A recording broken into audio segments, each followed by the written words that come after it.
Hola a todos, ¿cómo están? Bienvenidos un día más a mi canal de YouTube. Si es la primera vez que ves uno de mis videos, me presento. Mi nombre es Walky, soy cubana y hace 7 meses emigré a España con mi familia, específicamente a la ciudad de Lugo, en Galicia, y me dedico a crear contenido para las redes sociales. Este video estará dedicado a hablar un poquito sobre cómo ha sido el proceso de emigrar a España y cómo es vivir en Lugo. Si te interesa, quédate por aquí, nos vemos en unos segundos.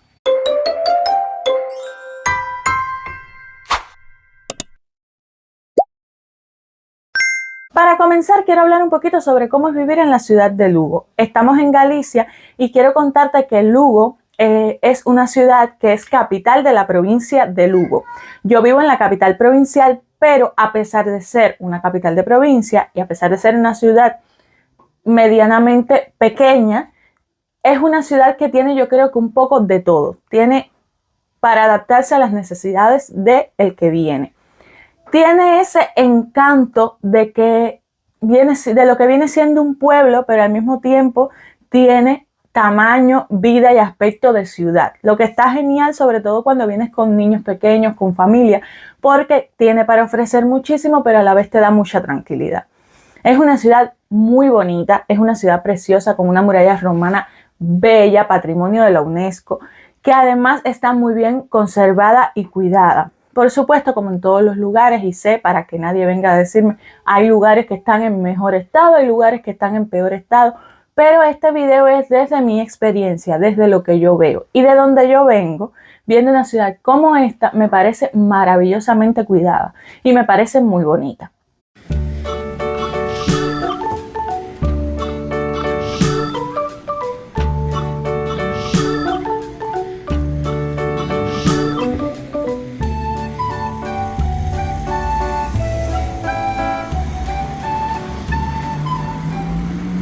La verdad, llegamos a la ciudad de Lugo en julio del año 2025, o sea, del año pasado.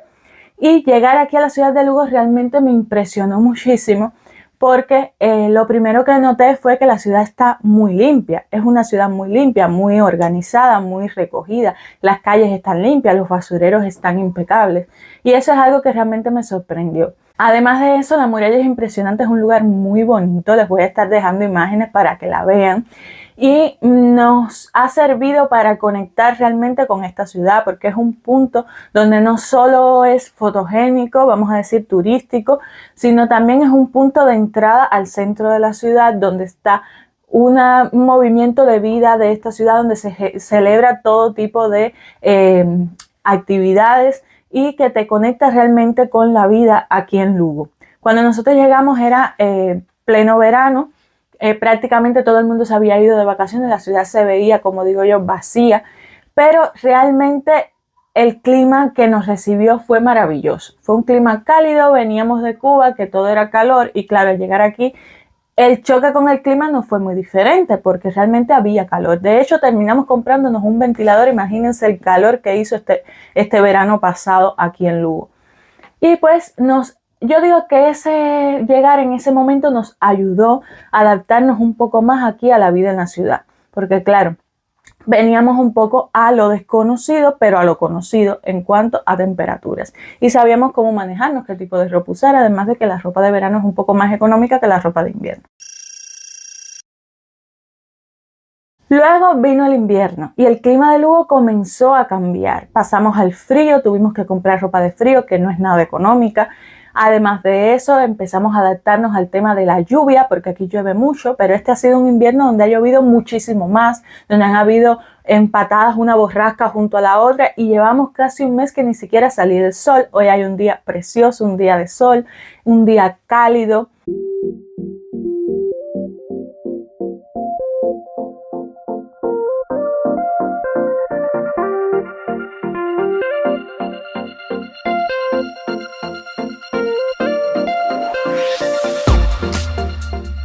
La verdad es que pensé que el clima nos iba a afectar muchísimo más de lo que lo ha hecho. Yo siento que lo hemos llevado medianamente bien. A nadie le gusta que llueva todo el tiempo. Por supuesto, a todo el mundo le gusta el sol, le gusta poder salir a pasear, a caminar. Pero vamos a hablar de los inicios. Y los inicios siempre son difíciles. Cuando nosotros llegamos aquí teníamos que hacer un montón de papeleo, teníamos que hacer un montón de trámites. Y para nada es desconocido que en España existe la burocracia y que los trámites muchas veces se demoran bastante tiempo. Ahora mismo hay muchísimos atrasos. Lo primero que hicimos cuando llegamos fue tramitar el empadronamiento. Nosotros vinimos de Cuba a España con un piso ya alquilado. Y una vez llegamos aquí fuimos a tramitar ese empadronamiento, un empadronamiento que se nos demoró primero porque todo el mundo estaba de vacaciones y las personas que estaban trabajando era el personal mínimo, por tanto se demoró la respuesta más de lo que normalmente se demoraría. Luego tuvimos un problema con el piso y el empadronamiento hasta que finalmente logramos empadronarnos, pero esto nos costó alrededor de 3 meses.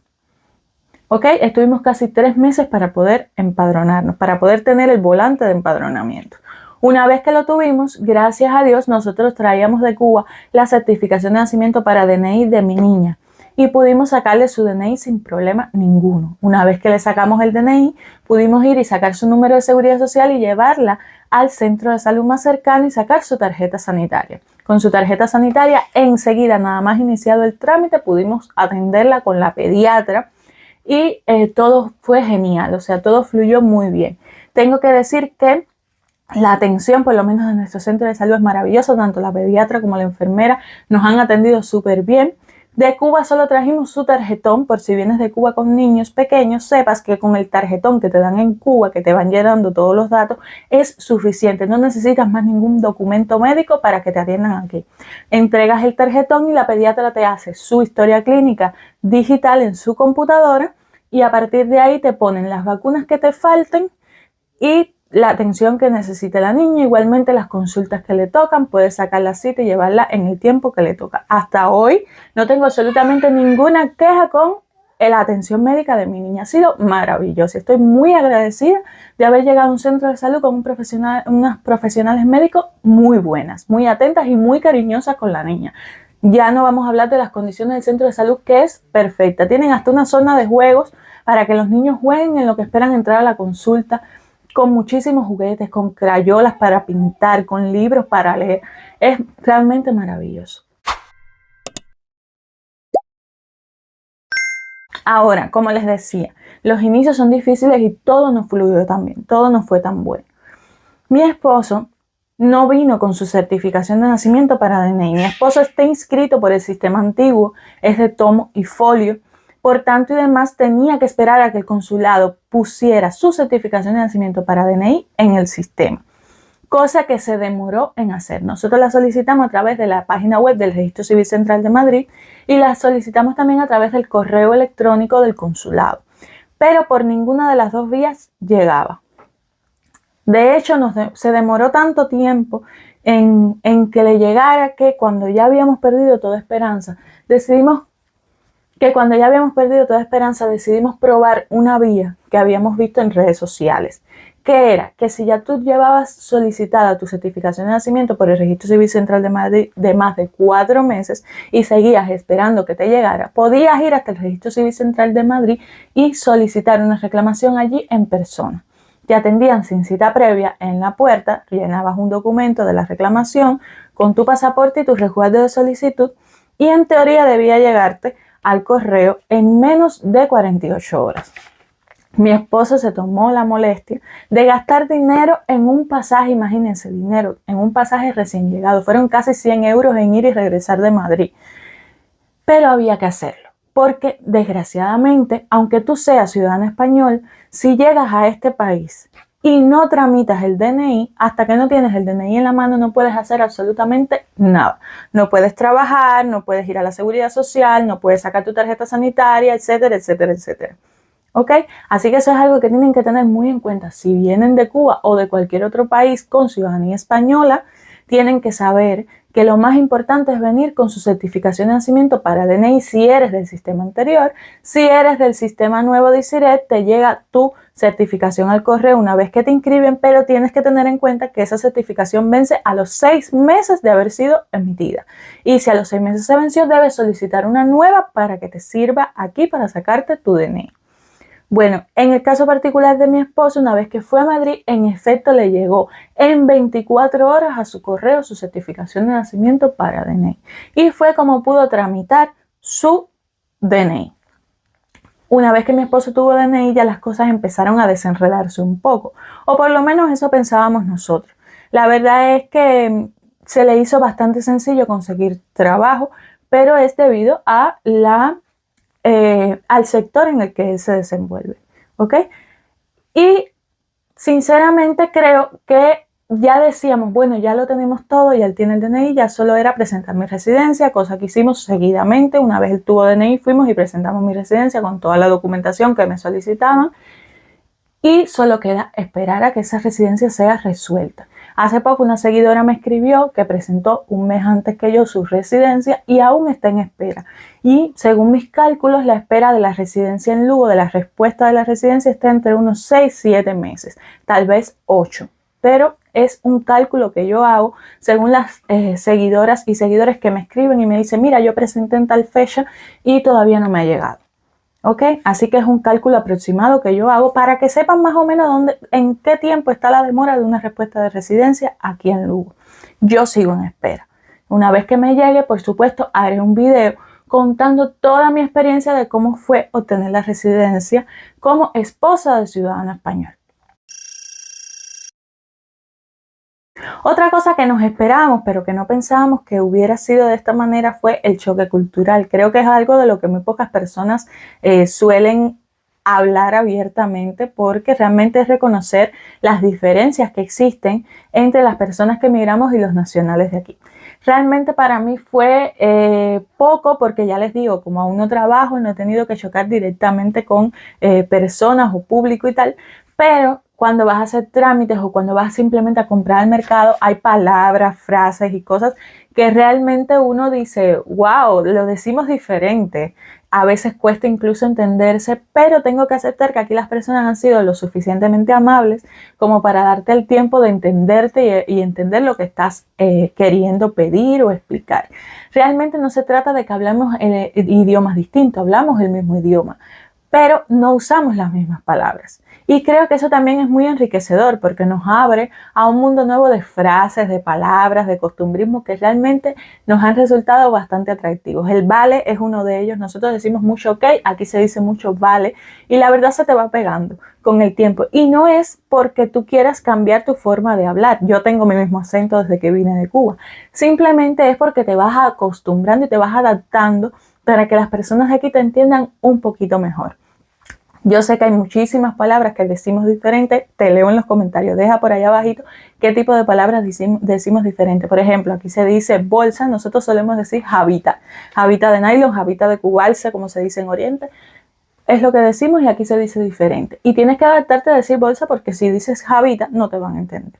Y así un montón de palabras más. Es el parte de emigrar, descubrir que tenemos formas de decir diferente, y creo que eso es una cosa maravillosa porque nos enriquece muchísimo como personas.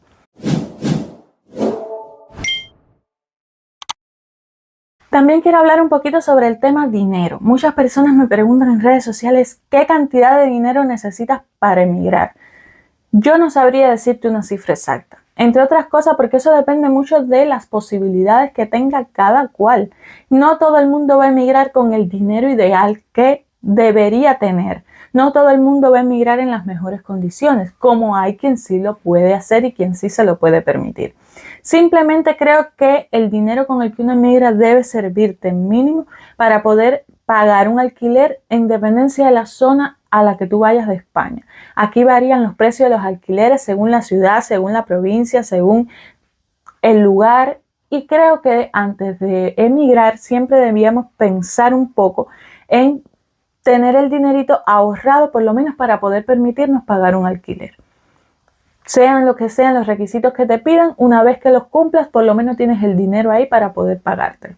Lo mismo que creo que debemos venir con un fondo para poder mantenernos por lo menos durante 3 meses. Un fondo para comida, ropa, cosas básicas, porque nunca sabemos si vamos a trabajar al día siguiente de haber llegado o si vamos a trabajar dentro de 3 meses. En el caso de nosotros, vinimos con unos ahorritos y nos sirvió para sobrevivir hasta que mi esposo pudo conseguir su DNI y conseguir su trabajo.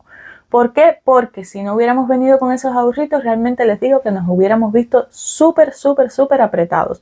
Porque cuando tú vienes con dinero de tu país de origen, por muy poquito que sea, tienes que tener en cuenta que tienes que ahorrar lo más posible y no volverte loco, porque claro, uno llega y ve tantas cosas y quieres probarlo todo y todo es nuevo, pero tienes que tener en cuenta que no sabes cuándo vas a empezar a trabajar. Entonces, siempre es importante tener una relación muy ahorrativa con el dinero cuando uno emigra. ¿Por qué? Porque uno no sabe cuándo va a conseguir esa estabilidad que uno necesita para mantenerse en este nuevo lugar, en este nuevo país. Entonces, mi sugerencia siempre va a ser esa: ahorra lo más que puedas en tu país de origen para cuando emigres, y cuando emigres y llegues al lugar de destino, por favor, ahorra desde el día 1. Gasta solo en lo necesario hasta que consigas tu trabajo. Y una vez que consigas tu trabajo ya podrás probar, ya podrás vivir, ya podrás viajar, ya podrás ahorrar. Pero mientras tanto tienes que ahorrar lo más que puedas porque los inicios son difíciles y muchas veces nos encontramos trabas que no esperábamos en el camino, y siempre es bueno tener el fondo para decir, mira, tengo por lo menos asegurado un techo y una comida. Sobre todo si vienes con niños, porque los niños son un gasto mucho más grande y son un gasto impredecible. Así que ese es mi consejo: ahorrar y mantenernos enfocados en eso hasta lograr una estabilidad en el país en el que llegues. Con el tema documentos, muchas personas también me preguntan qué documentos debo llevar, qué debo hacer. Mi respuesta siempre es la misma: los documentos van a depender de si vienes con residencia o no, el tipo de trámites que vas a necesitar hacer cuando llegues, si vienes con niños pequeños o no, qué tipo de educación tienes, si es educación media, si es universitaria, etc. Pero básicamente lo que sí todos debemos tener en cuenta con respecto a los documentos a la hora de emigrar es que deben venir debidamente legalizados, en el caso de Cuba por el Ministerio de Justicia y luego por el Consulado de España en La Habana.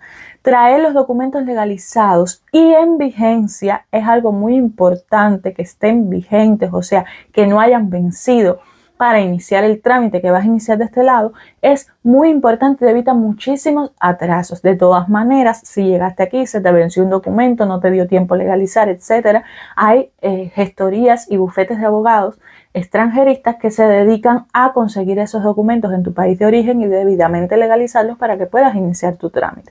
Pero siempre es bueno traer e informarse de lo que vas a necesitar. Hay muchísimos videos en redes donde te hablan de cómo hacer este trámite, aquel trámite, el otro trámite. Siempre les pido, infórmense en las fuentes oficiales. El Consulado de España en La Habana explica debidamente cómo es el proceder y qué documentos necesitas para cada trámite.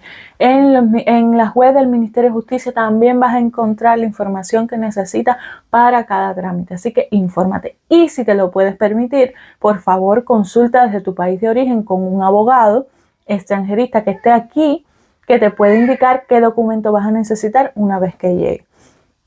Es una buena opción para venir preparados y que todos los trámites sean un poco más ágiles. Por último, quiero hablar un poco sobre el video anterior donde yo contaba mi experiencia de cómo conseguí un piso en España desde Cuba, y quiero aclarar que las condiciones que se dieron fueron favorecedoras para nosotros porque, claro, conseguimos un piso, pero nunca, jamás van a estar cerca de ser las ideales. Primero que todo, nos pusieron las mismas trabas que le ponen a cualquier español que está viviendo aquí en España. Vamos a partir de ahí. Nos pidieron aval, nos pidieron pagar por adelantado, nos pidieron fianza y nos pidieron muchísimos requisitos. No fue sin requisitos. No nos dieron una ventaja para conseguir este piso. No existen ventajas. Simplemente era tener la persona que te ayude de este lado y el dinero en la mano para poder permitírtelo. Partiendo de ahí, quiero decir también que el piso está lejos de ser un piso ideal. Es un piso pequeño, es un piso sin muchas condiciones, vamos a decir. Es simplemente un piso para tú poder comenzar de este lado. ¿Ok? Siempre lo digo porque he recibido muchísimos comentarios. Y vuelvo y lo repito, fue sin ningún tipo de ventaja por encima de nadie, fue cumpliendo los requisitos que pudimos conseguir. Además de eso, quiero hablar un poco de la realidad de lo que es vivir en un piso pequeño.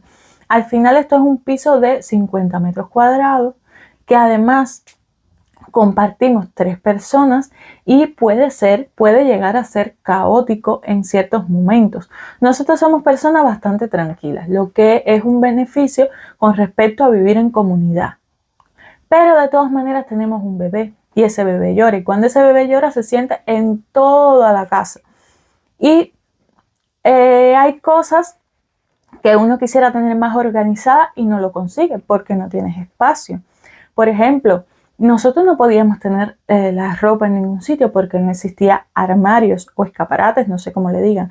Y aquí detrás de mí está uno que compramos por una web y esto se monta y se desmonta. Está hecho por tubitos y tela. Y eso fue como resolvimos. Lo mismo pasa con diferentes cosas. La cuna de la niña es de segunda mano.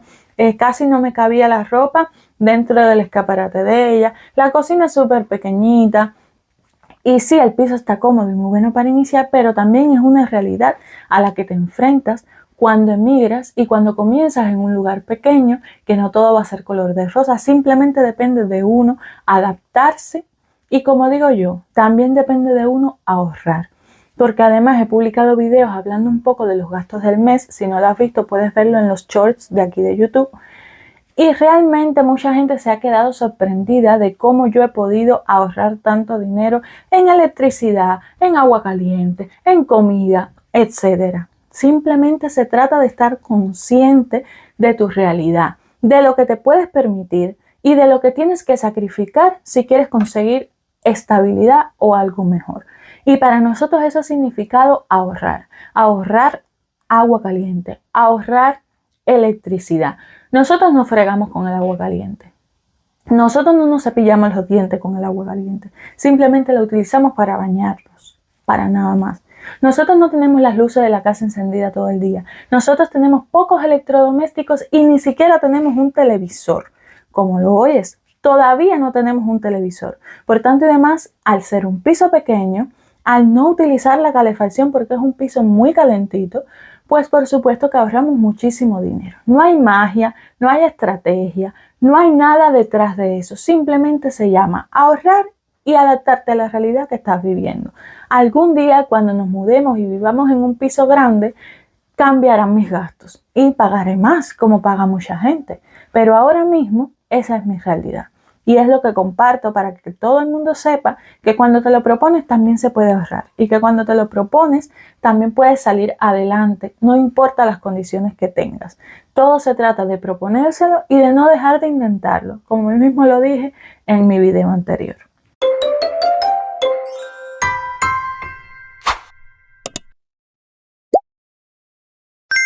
Y a 7 meses de haber llegado a Lugo, a Galicia, a España, te puedo decir que ha sido la mejor decisión que hemos tomado como familia. Realmente estamos muy agradecidos de cómo nos han recibido. Estamos agradecidos de las oportunidades que nos han llegado y de la vida que estamos creando en este lugar. Estamos felices.